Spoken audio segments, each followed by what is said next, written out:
UNFCCC यानी कि United nation framework convention on climate change, जिसकी फॉर्मेशन हुई थी 1992 में, और ये हर साल सिंस फ्रॉम 1995 कंडक्ट करवाता है COP यानी कि कॉन्फ्रेंस ऑफ पार्टीज, जिसमें वर्ल्ड लीडर्स और मिनिस्टर्स और क्लाइमेट एक्टिविस्ट पार्टिसिपेट करते हैं और डिस्कस करते हैं कि हम जो क्लाइमेट चेंज जैसी प्रॉब्लम है आज की डेट में उसको कैसे डील कर सकें और एक सस्टेनेबल डेवलपमेंट की ओर बढ़ सकें।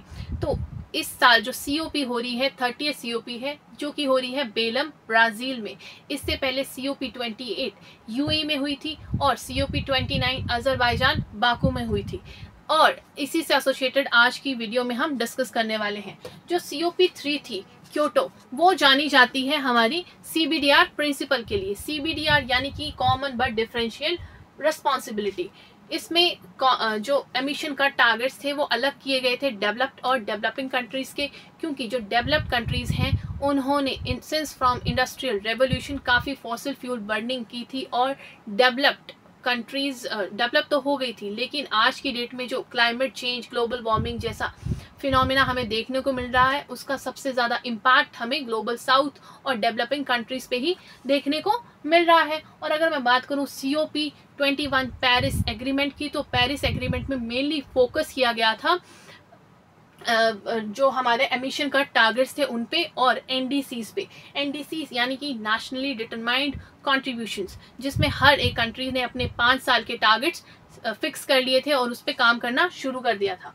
इसके अलावा COP 28 और 29 एक फ्रेज के लिए बहुत जाना गया था, जो कि था phase down not phase out, यानी कि जो फॉसिल फ्यूल्स हैं उनको हम एकदम से कट डाउन नहीं कर सकते पूरी तरह से। हमें आज की डेट में डेवलपमेंट के लिए ज़रूरत है फॉसिल फ्यूल की। और इसी बात जो चर्चा का विषय बना था क्लाइमेट फाइनेंस, मतलब जो डेवलप्ड कंट्रीज़ हैं उन्हें सपोर्ट करना पड़ेगा फाइनेंशियली डेवलपिंग कंट्रीज़ को। और उन्होंने डिमांड भी की थी कि एटलीस्ट 1.3 ट्रिलियन डॉलर की तक का सपोर्ट हमें चाहिए हर साल, लेकिन ये पूरी तरह से नहीं कंसीडर किया गया था। अब तक सिर्फ 300 बिलियन डॉलर तक का ही सपोर्ट डेवलपिंग कंट्रीज़ को मिला है।